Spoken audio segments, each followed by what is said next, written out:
la venue du président d'EDF, M. Lévy, puisqu'il vient pour inaugurer l'illumination des deux cheminées. Et en plus, ce sont les 500 ans du Havre, suite au Conseil général de décider de faire un rassemblement avec les camarades de Normandie. Et je suis content, les camarades parisiens sont arrivés, plus Interpro, il y a pas mal d'Interpro ici. Donc voilà, c'était l'initiative d'aujourd'hui, du 7. Donc on est vraiment dans le plan de travail fédéral.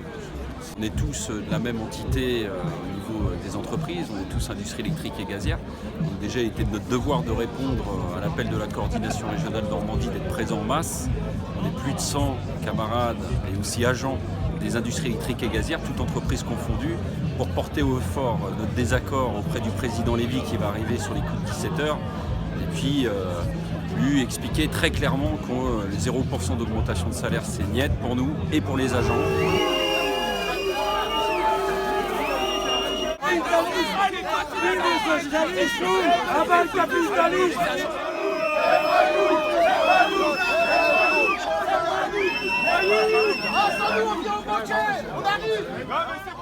Croyez-vous que notre contrat social historique n'est pas remis en cause?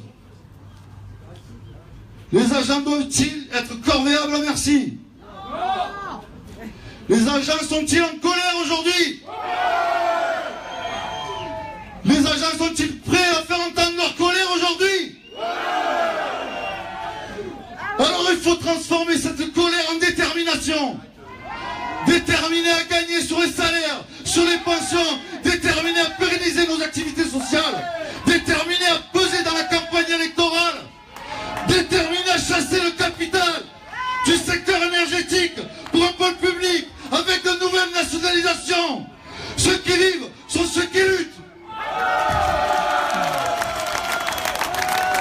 L'électricité, le gaz, c'est pas pour le privé.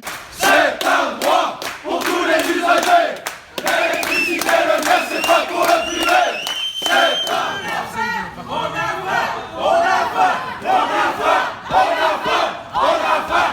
Et donc on profitait de sa venue pour dénoncer les conditions de travail qui sont en train d'empirer de jour en jour à la centrale. Ça a commencé dès la fermeture des deux tranches thermiques charbon, où on a subi donc une baisse très forte des effectifs. On est passé de 360 et on tend vers les 140 à peine.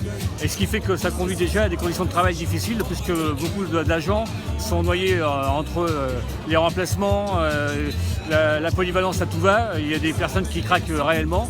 Sur le volet local, soit, mais pas seulement, parce qu'au niveau national, bien évidemment, on a beaucoup de choses à reprocher à Lévy.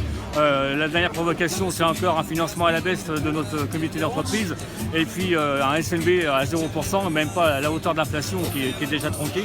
Donc bien évidemment, et en plus, cerise sur le gâteau, il vient d'annoncer encore 7000 suppressions de postes, surtout au niveau des agences de proximité, où on s'en fout complètement de l'usager. Donc on a beaucoup de choses à lui dire. Les agences sont de plus en plus mûres et nous, il faut qu'on continue à battre le terrain et à les convaincre. On va s'inscrire dans toutes les initiatives qu'il y aura. Et voilà les frères, on va continuer la lutte. Donc il n'y a vraiment que par la convergence des luttes qu'on arrivera à... De toute façon, c'est le rapport de force, on n'a rien inventé en disant ça. Le fond, ça reste le même. Après, les formes changent, mais le fond reste le même. Qu'on soit au début du siècle, au milieu du siècle ou là en 2017, c'est que par le nombre et la masse qu'on fera avancer les choses. Et on rappelle qu'on a un syndicat de classe et de masse.